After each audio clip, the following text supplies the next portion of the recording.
There's an old saying that if people would mind their own business, they'd save themselves a lot of trouble. And that especially applies when your friends are having a domestic quarrel. Now, just stay out of it. I'm not in it. All I said was that Grace and George haven't spoken for 2 days over something so silly. Darling, I'm sorry, Ethel. I just don't want to hear about it. All right. What was so silly? You don't want to hear about it. Oh, come on. Now, no, what was the fight about? No, you don't want to hear about it, so I won't tell you. Oh, okay. I'll tell you. Well, Grace and George had a fight over that American girl who married a Maharaja or something recently in the Himalayas, remember? Yeah. What, Grace and George had a fight over her? Why? Did George know her? Oh, George, how would George know her? Well, honestly, Albert. Why would they fight over her? It wasn't that kind of a fight. It was an argument. And that's what I said. It was so silly. It was an argument over nothing.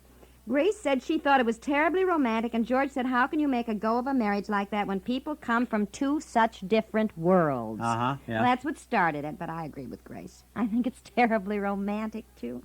Girl is so pretty. Well, for Pete's sake, George was just looking at the practical side of it. Right away, you're sticking up for George. Boy, men hang together. Well, darling, you just said you agreed with Grace. Well, that's different. I mean, it is romantic. Here, there's a picture of her in one of these magazines. She is just lovely. Just lovely. Darling, that's got nothing to do with it. As I said, George was just thinking about the practical side, that's all. What does that have to do with it if they're in love? Well, now there, you see, being a woman, all you think of is love. Well, here's a picture of the wedding. Look at it, dear. Isn't she lovely? Her wedding dress was a frost white brocade mochi or something. What? That's some wraparound style they wear there. It was held in at the waist by a gold belt.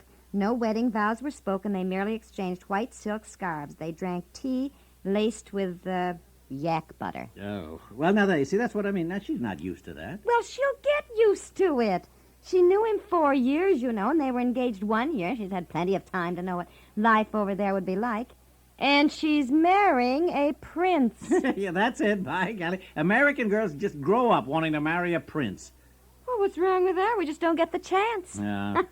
But romances like that are fascinating. Look how popular Rudolph Valentino was years ago. Apparently millions of women thought it was pretty romantic to be swept up by some desert sheik. You mean you'd have married some sheik who swept you up off the desert sands? Well, I don't know. I never had the chance to find out.